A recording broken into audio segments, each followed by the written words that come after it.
दिल्ली में बंगले पर बवाल लगातार जारी है और आम आदमी पार्टी बीजेपी आपस में एक दूसरे पर दोषारोपण भी कर रहे हैं। हमारे साथ इसी विषय पर बातचीत करने के लिए वीरेंद्र सचदेवा हैं, दिल्ली प्रदेश बीजेपी अध्यक्ष। सर, आज संजय सिंह ने और बड़ा आरोप लगाया, कहा कि बीजेपी और एलजी दोनों मिलकर साजिश कर रहे हैं एक चुनी हुई मुख्यमंत्री और महिला मुख्यमंत्री को दशहरे के समय बाहर करना उनके बंगले से। अच्छा होता संजय सिंह हरियाणा जाके समीक्षा करते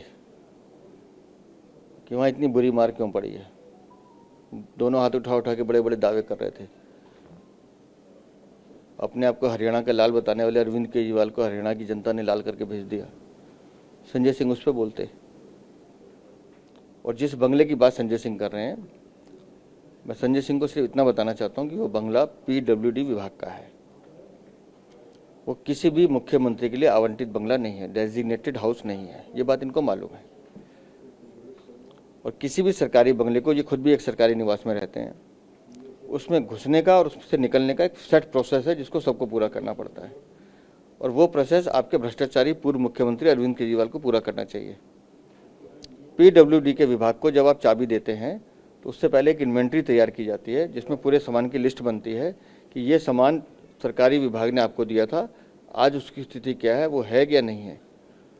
और जब वो विभाग के कर्मचारी संतुष्ट होते हैं, वो लिस्ट विभाग में जमा की जाती है। उसके बाद नई अलॉटमेंट की जाती है।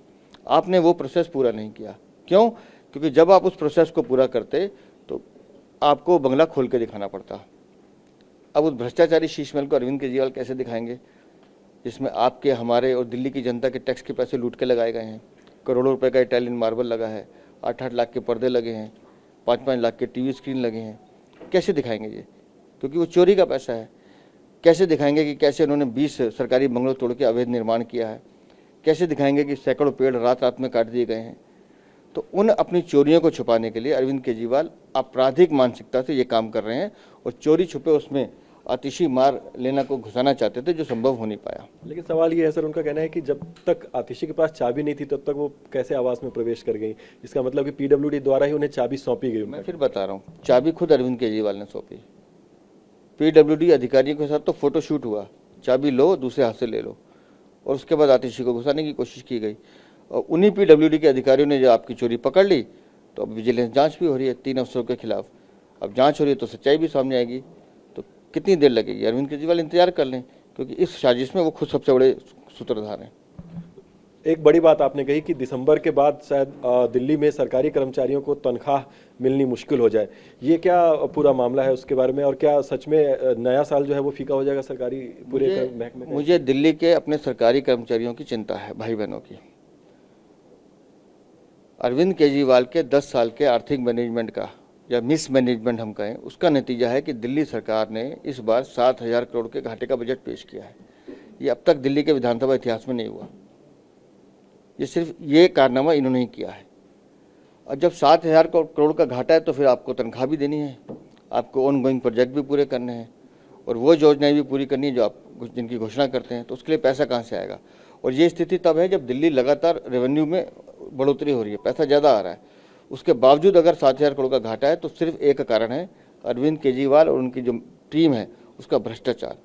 हर विभाग में कमीशन दलाली तय है, परसेंटेज तय है, जिसकी वजह से आज स्थिति ये है। वरना रेवेन्यू प्लस होने के बाद 7,000 करोड़ का घाटा आना, मुझे इसमें कोई ना कोई साजिश नजर आती है। क्या फ्रीबीज की बात जो करते हैं केजरीवाल, वो भी इसमें एक अहम कारण हो सकता है जो दिल्ली में फाइनेंशियल? मैं फिर कहता हूं कि हिंदुस्तान में हर सरकार समाज कल्याण की घोषणाएं करती है, करनी भी चाहिए। हर वो जनता जो आर्थिक रूप से कमजोर है उसे मदद देने का काम सरकारें करती हैं। लेकिन हर सरकार उन योजनाओं को लागू करने से पहले अपने आर्थिक संसाधन जुटाती है, उसका इंतजाम करती है, ताकि एक पैरामीटर से हम उनको पूरा कर पाएँ। दिल्ली की सरकार इसमें विफल रही है। ये सिर्फ घोषणाएं करते हैं, काम नहीं करते, जिसका परिणाम है कि आज 16,000 गेस्ट टीचर जब ये सत्ता में आए थे तो उनको पक्का करने की घोषणा की थी, आज तक नहीं किया। स्वास्थ्य विभाग के संविदा कर्मचारी हैं, कॉन्ट्रैक्ट पे कर्मचारी हैं, 20-20, 25-25 साल से अस्थायी कर्मचारी काम कर रहे हैं, उनको पक्का करने की घोषणा की थी, एक नहीं किया। तो आप सिर्फ घोषणाएं कर रहे हैं, लोगों की मदद नहीं कर रहे हैं। धन्यवाद हमसे बातचीत करने के लिए। कैमरा पर्सन सुनील के साथ TV9 भारतवर्ष के लिए दिल्ली से मैं अभिजीत ठाकुर।